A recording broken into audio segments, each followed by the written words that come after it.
મારું Dilbar.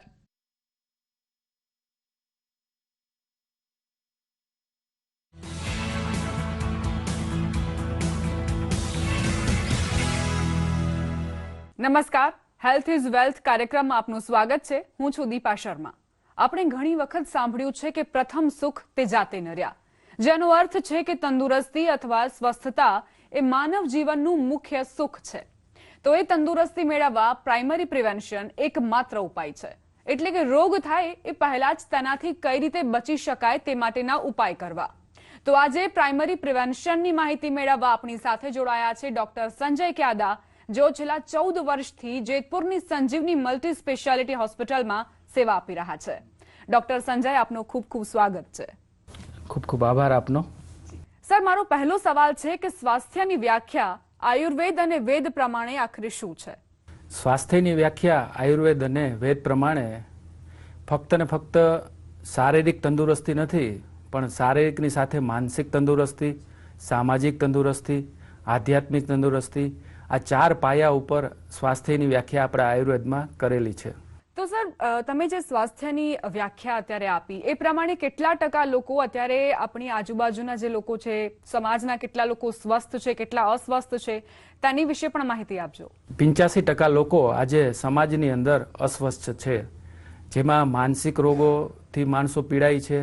Diabetes, BP અને હૃદયરોગ જેવા રોગોના કારણે પીડાય છે. અને 85% લોકોમાંથી 70% લોકોને પોતે બીમાર હોય તે પણ ખ્યાલ હોતો નથી, જેને હિસાબે અત્યારે માનસિક પરિસ્થિતિ અને શારીરિક પરિસ્થિતિમાં માણસ ખૂબ ને ખૂબ દુઃખી થઈ રહ્યો છે અને બીમારીનું પ્રમાણ ખૂબ જ વધી રહ્યું છે. તો સર, આ તો ખૂબ જ મોટો આંકડો છે, કારણ કે 85% લોકો અસ્વસ્થ છે. તો એના માટે જવાબદાર પરિબળો અને કારણો કયા છે જેથી આ તમામ લોકો સ્વસ્થતા તરફ આગળ વધી શકે? ખરેખર આ 85% મેં જે આંકડો આપ્યો તે ખૂબ જ મોટો છે, પણ માનસિક સ્વાસ્થ્યને અત્યારે આપણા દેશમાં અને સમગ્ર સમાજમાં કોઈ મહત્વ આપવામાં આવતું નથી. જે ખૂબ જ શરીરથી તંદુરસ્ત દેખાતા લોકો, જે ખૂબ જ સારી પોસ્ટ ઉપર હોવાથી તંદુરસ્ત દેખાતા લોકો એમ માને છે કે પોતે સ્વસ્થ છે, પણ ખરેખર પોતે માનસિક રીતે કેટલા બીમાર છે તેનું સ્વનિરીક્ષણ કરેલું હોતું નથી,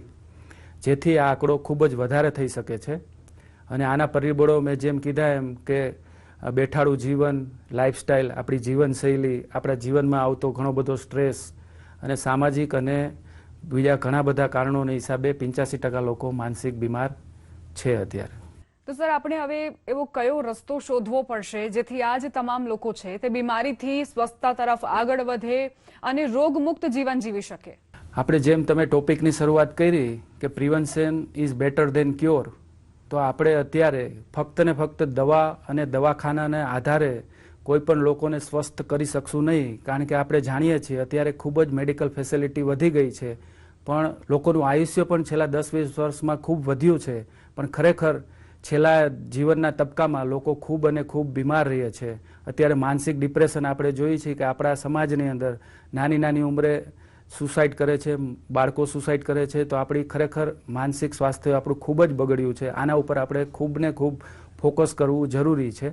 અત્યારે આપણે ફક્ત ને ફક્ત આપણે શારીરિક સ્વાસ્થ્ય માટે બધું કરી રહ્યા છીએ, અને આપણે જોઈએ છીએ કે ઘણા બધી બીમારીઓ ફક્ત શારીરિક હોતી નથી, તો માનસિક સ્વાસ્થ્ય ઉપર આપણે ખૂબ જ ફોકસ કરવું જરૂરી છે. સર, તમે જે રસ્તા કીધા તેમાં તમે માનસિક શાંતિને વધારે મહત્વ આપી રહ્યા છો, તો તેના વિશે પણ જાણકારી આપજો કે કઈ રીતે માનસિક સ્વસ્થ રહી શકે માણસ. આપણા જીવનનું અલ્ટિમેટ ગોલ એક જ હોય છે કે આપણે સુખ અને શાંતિ પ્રાપ્ત કરીએ. તો ખાલી ને ખાલી ભૌતિક સુખોથી આપણે સુખી હોતા નથી. આજથી 50 વર્ષ પહેલા કરતાં અત્યારે આપણી પાસે એટલા બધા ગેજેટ આવી ગયા છે, આપણે ટેપ કરીને બધું આપણે ઓન ધ સ્પોટ મેળવી શકીએ છીએ, પણ જેટલી બધી આપણી પાસે ફેસિલિટી ઉદ્ભવી છે તો તેની સામે તે ફેસિલિટીના હિસાબે આપણી શરીરમાં મેદસ્વીતા વધી ગઈ છે, આપણે વ્યવસ્થિત કામ કરવામાં ફોકસ નથી કરી શકતા, આપણી પાસે કસરતનો અભાવ છે, આપણે ખરેખર મેકેનિકલ લાઈફ જીવી રહ્યા છીએ, રોબોટિક લાઈફ જીવી રહ્યા છીએ.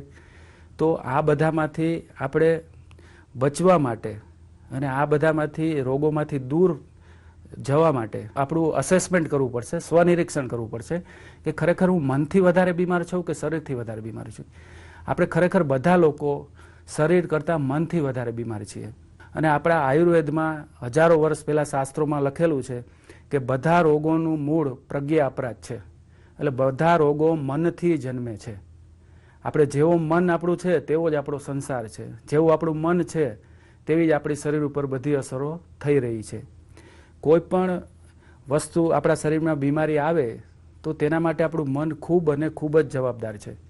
કારણ કે આપણે જન્મી ત્યારથી આપણી સાથે આપણા શ્વાસ હોય છે. જેમ શ્વાસની લય બગડે છે તેમ રોગ ધીમે ધીમે ઉદ્ભવે છે.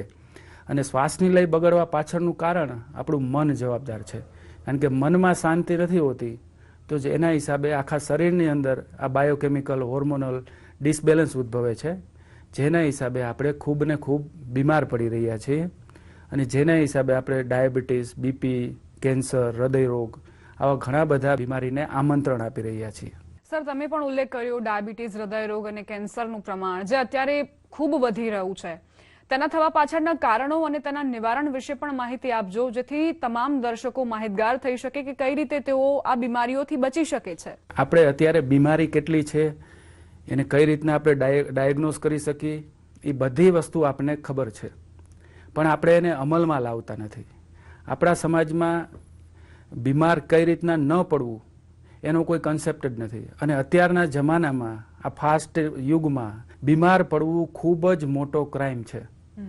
અને બીમાર પડ્યા પછી જો તમારી પાસે હેલ્થ પોલિસી ન હોય તો એનાથી પણ મોટો વધારે ક્રાઇમ છે. એટલે બીમારીથી કઈ રીતના બચવું, પહેલાં તો આપણે બીમાર શેનાથી છે એ જાણવું પડે. આપણા એન્સેસ્ટર એટલે કે આપણા વડવાઓ કઈ રીતના જીવન જીવતા, ઓછા આપણી પાસે એટલી બધી સુખ સગવડો નહોતી પણ છતાં ખૂબ જ હેલ્થી જીવતા અને ખૂબ જ આનંદથી જીવતા હતા. આપણે જે નાના હતા ત્યારે આપણે જોઈએ છે કે આપણી પાસે ઘણું બધી સગવડો નહોતી પણ છતાં આપણે ખૂબ આનંદથી જીવતા. અને અત્યારના બાળકો, અત્યારના યુવાનો ખરેખર ખૂબ જ સ્ટ્રેસમાં આપણે જોઈ શકીએ છીએ. આપણે જોઈએ છીએ કે એને દેખાવથી તો બધા ખૂબ હેલ્ધી છે પણ મનથી ખૂબ બીમાર છે. આના માટે આપણે શું કરવું જોઈએ, જે તમે પ્રશ્ન પૂછ્યો કે આના માટે આપણે આપણી જીવનશૈલીને સુધારવી પડશે. પહેલાં તો આપણી જે સર્કાડિયમ રિધમ, આપણી કુદરતી આપણે જે બોડીને જે જરૂર છે એ આપણે આપતા નથી. કે પહેલાંનું કેવું હતું કે આપણે સવારે ઉઠીને કસરત કરતા, ધ્યાન કરતા, આપણે ખૂબ હેલ્ધી જમવાનું જમતા.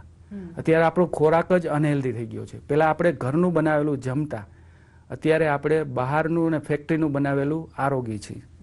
અને આપણે આમાં સૌથી મોટું પરિબળ હેલ્થ માટે આપણે જે બીમાર કરવાનું છે એમાં ખોરાક ખૂબ જ મહત્ત્વનો ભાગ ભજવે છે. ખોરાકમાં અત્યારે આપણે એટલી બધી ખરાબ ટેવ પડી ગઈ છે કે આપણે આખા દિવસ દરમિયાન સાંજે શું ખાશું, બપોરે શું ખાશું, સવારે શું ખાશું, એના ઉપર જ આપણું ફોકસ હોય છે.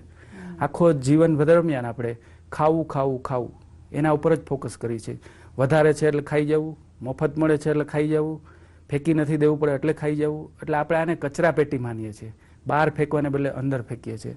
એટલે આના ઉપર આપણે ખૂબ જ હેલ્થ કોન્શિયસ થવાની જરૂર છે. બીજું કે આપણે અત્યારે યંગસ્ટરને બંજ ઇટિંગની ટેવ પડી ગઈ છે. ઘડીએ કંઈક ચાવવું, કાંઈ ખાવાનું નથી ચ્યુઇંગમ ચાવવી, કાંઈ બીજું નથી તો પાન મસાલા ચાવવા. આમાં વ્યસનો પણ ખૂબ મોટું પરિબળ ભજવે છે. અને અત્યારે મને કહેતા ખૂબ દુઃખ થાય છે કે આ સભ્ય સમાજમાં ખૂબ બધા ભણેલા લોકો પણ વ્યસનોથી ગ્રસ્ત છે. જે સમાજ માટેના આઈડિયલ છે તે લોકો પણ અત્યારે વ્યસન કરીને સમાજને આ રસ્તો ચીંધી રહ્યા છે. અને જે અત્યારે વ્યસન કરી રહ્યા છે એ ભવિષ્યમાં 10-15 વર્ષ પછી બીમાર પડવાના છે. અત્યારે એક આંકડો ખૂબ જ ચોંકાવનારો હું તમને કહીશ તો તમને ખૂબ જ આઘાત લાગશે કે અત્યારે દર વર્ષે 2 કરોડ લોકો નવા કેન્સરના આવે છે. એમાંથી 1 કરોડ માણસો દર વર્ષે મૃત્યુ પામે છે. એમાંથી 50 લાખ લોકો રીબાઈને ધીમે ધીમે લાંબુ જીવન જીવે છે પણ ખાટલામાં જીવે છે. તો આપણે અત્યારે વ્યસનોથી આપણા બાળકો અને આપણે ખુદને બચાવવા ખૂબ જ જરૂરી છે, જેના ઉપર આપણે કાંઈ ફોકસ કરતા નથી. પછી કે આપણે કસરતનો સાવ અભાવ છે. અત્યારે આપણે એટલી ફાસ્ટ લાઈફ જીવીએ છીએ તો કસરત આપણા જીવનનું એટલું મહત્વનું અંગ છે આપણા શરીર અને મનને શાંત રાખવા માટે અને હેલ્ધી રાખવા માટે. કે આનાથી આપણા શરીરની અંદર dopamine, oxytocin, happiness hormone, endorphin આવા બધા હોર્મોન આપણી અંદર જરે છે, જેનાથી આપણું આયુષ્ય સુખાકારી થાય છે, લાંબુ આયુષ્ય જીવી શકીએ છીએ અને શાંતિથી જીવી શકીએ છીએ અને બીમારી વગર આપણે જીવી શકીએ છીએ. તો આપણું ફોકસ આના પર હોવું જોઈએ. આપણે દિવસ દરમિયાન 7 થી 8 કલાકની ઊંઘ લેવી જોઈએ. એ પણ કેવી? રાતના 10 વાગ્યાથી સવારના 5 કે 4 વાગ્યા સુધી. આપણે એ આખી સાયકલને ચેન્જ કરી નાખી છે. આપણે સુવાનો ટાઈમ 12-1 થઈ જાય છે. સૂતા પહેલા આપણે સ્ક્રીન સતત જોયા રાખી છે, જેના હિસાબે આપણી હેલ્થ ઉપર ખૂબ ને ખૂબ ખરાબ અસર પડી રહી છે, જે આપણે બાળકોમાં પણ જોઈ રહ્યા છીએ કે બાળકો અત્યારે આ જમતા નથી, ફોન વગર આ નથી કરતા અને ખૂબ સ્ટ્રેસમાં રહે છે બાળકો હોતે. એને રિટ્રેસ કરવા માટે આપણી પાસે કોઈ ટૂલ નથી, કોઈ ઉપાય નથી. ફક્ત ને ફક્ત આપણે મોબાઈલ એને આપી દઈએ છીએ, જેને હિસાબે બાળકોનું સ્વાસ્થ્ય પણ અત્યારે ખૂબ એટલે ખૂબ કથળી રહ્યું છે. અત્યારે તમે દરેક બાળકને જોશો તો દરેક બાળક અત્યારે ઓબેસિટીનો શિકાર થઈ ગયું છે, ગાયનેકોમાસ્ટિયાનું શિકાર થઈ ગયું છે. અને આપણા સમાજમાં એવું છે કે ખૂબ જાડું બાળક હોય, ચબી ચાઇલ્ડ હોય તો આપને એમ લાગે કે આ ખૂબ હેલ્ધી છે. પણ ખરેખર જીવનના 1 થી 10 વર્ષના તબક્કામાં જો આપણે બાળકને સારું અને ઘરનું ખાવાનું આપશું તો એના લાઈફના છેલ્લા તબક્કામાં એ બીમાર પડશે નહીં. કારણ કે 1 થી 10 વર્ષનો સમય બાળકની મન અને શરીરની શુદ્ધતા માટે અને એને હેલ્ધી રહેવા માટે ખૂબ જ મહત્વનો હોય છે. પણ આ જ ટાઈમ દરમિયાન આપણે એનામાં કોઈ પણ વસ્તુ આપણે જે એને જરૂરી છે એ કરી શકતા નથી. એનું ફક્ત ને ફક્ત કારણ એ છે કે આપણે જ ખુદ એવી લાઈફસ્ટાઈલમાં જીવીએ છીએ, હેક્ટિક લાઈફસ્ટાઈલમાં જીવીએ છીએ કે આપણે આ વસ્તુને બાળકોને આપી શકતા નથી. આપણે ખુદ પૂરતી ઊંઘ લઈ શકતા નથી. આપણે ખુદ કસરત કરતા નથી. આપણે હેલ્ધી ફૂડની વાતો ઘણી બધી કરીએ છીએ, ઘણા બધા વિડીયો સ્ક્રોલ કરીએ છીએ, પણ આપણે કરતા નથી.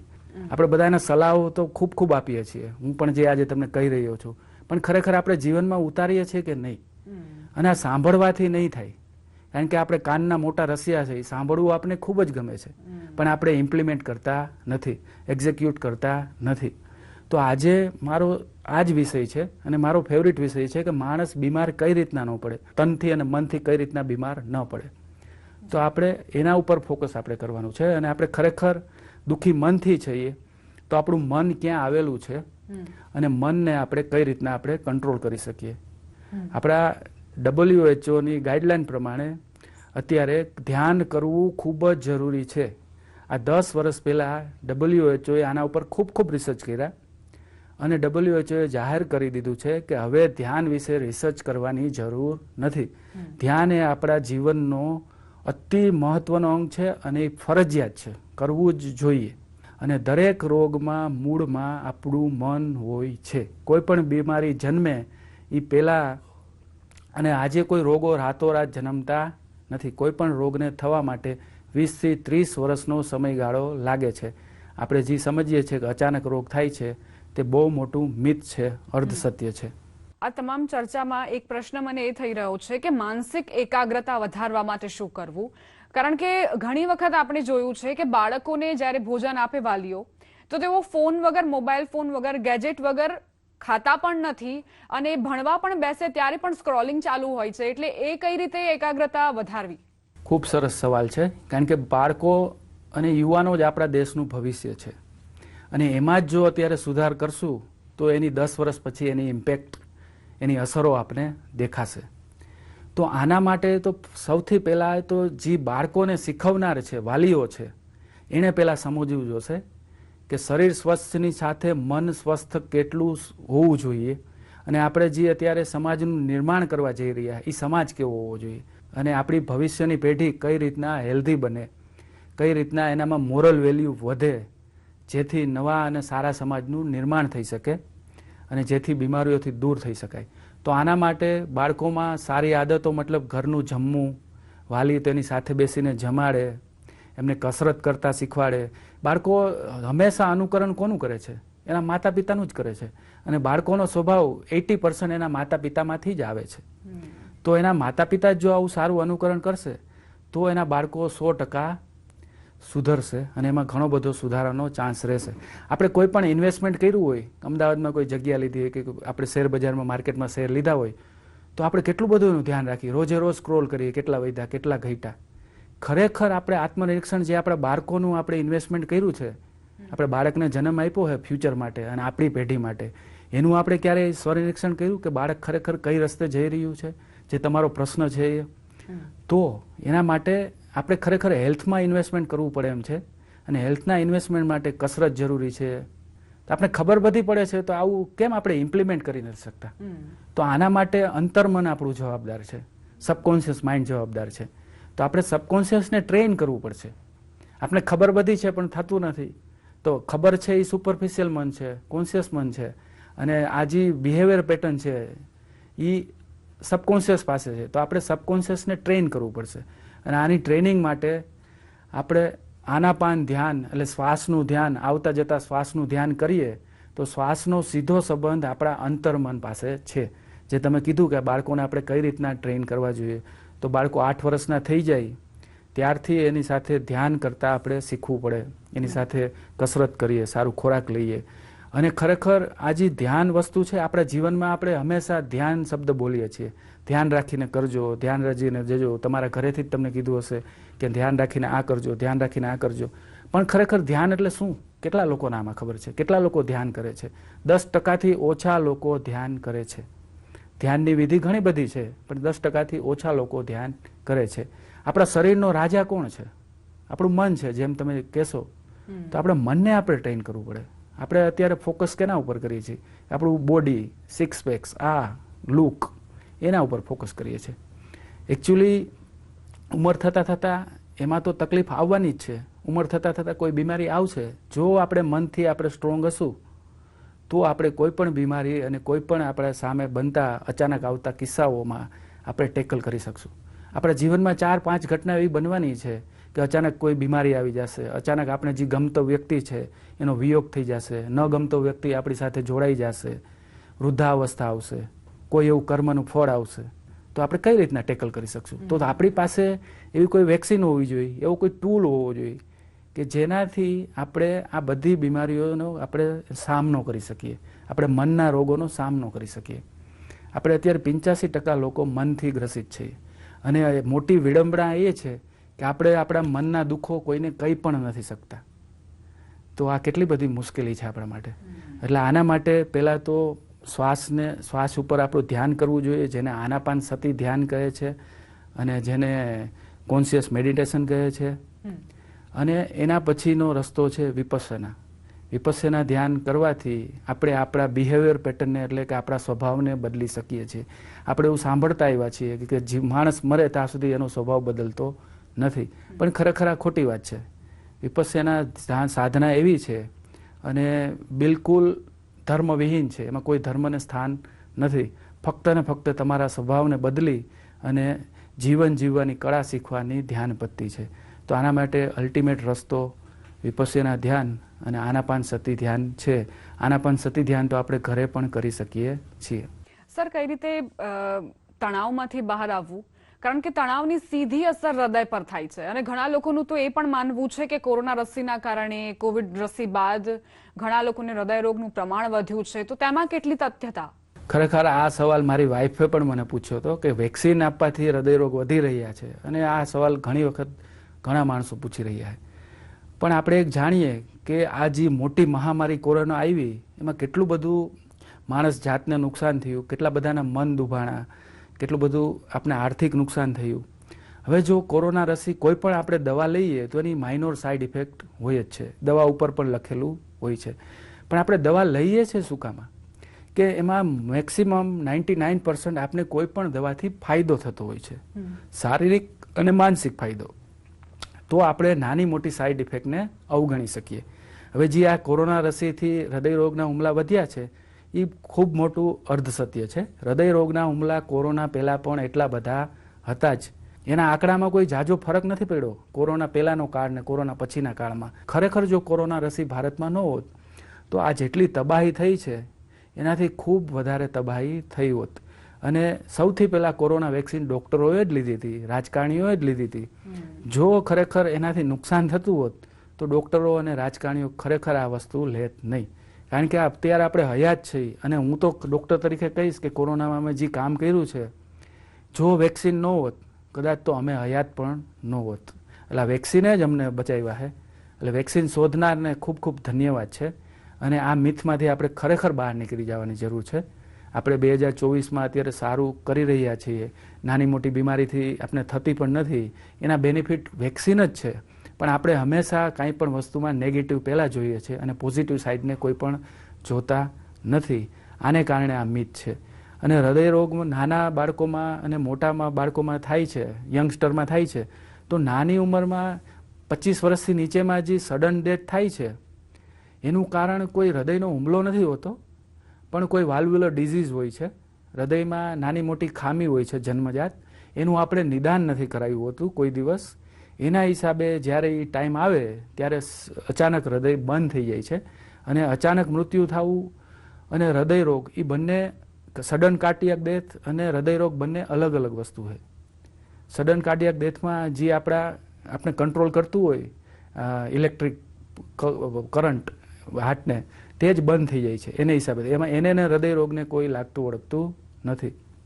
અને મોટી ઉંમરમાં જે હૃદયરોગ થઈ રહ્યા છે 35 વર્ષથી ઉપર, એનું મુખ્ય પરિબળ આપણી 20-25 વર્ષની ખૂબ મહેનત છે. આપણે જે ખાવા પાછળ મહેનત કરી છે, આપણે જે સ્ટ્રેસ વધારવા માટે મહેનત કરી છે, આપણે જે ગેજેટનો ઉપયોગ કરતા થઈ ગયા છે, આપણે જે ફિઝિકલી અને મેન્ટલી આપણી ફ્યુચર માટે આપણે પ્રિપેર નથી, આ બધી વસ્તુને કારણે આ યંગસ્ટરમાં હૃદયરોગના હુમલા ખૂબ જ વધી રહ્યા છે.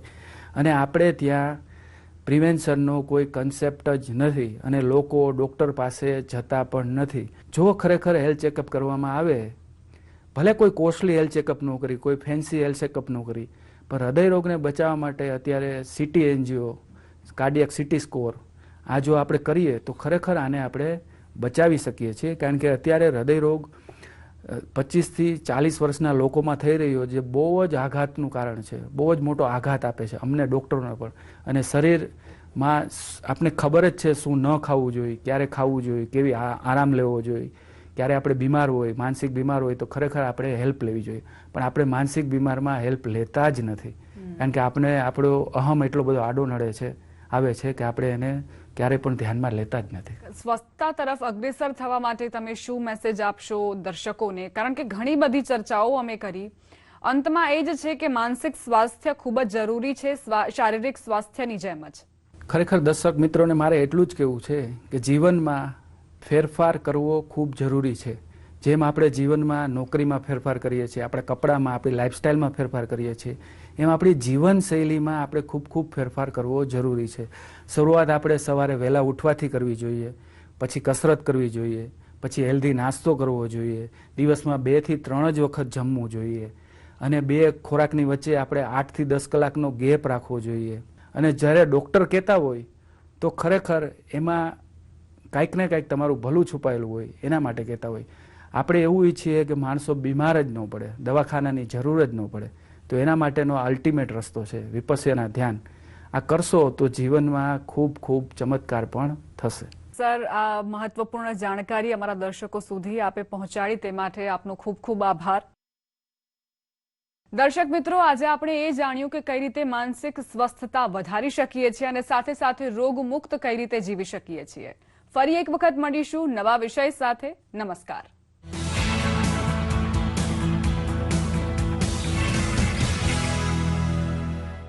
એરટેલ દરરોજ ગુજરાતમાં 8 નેટવર્ક ટાવર લગાવી રહ્યું છે. એરટેલ ના હોય, મારા ફોનમાં તો નેટવર્ક ગોતી લો. સ્પીડ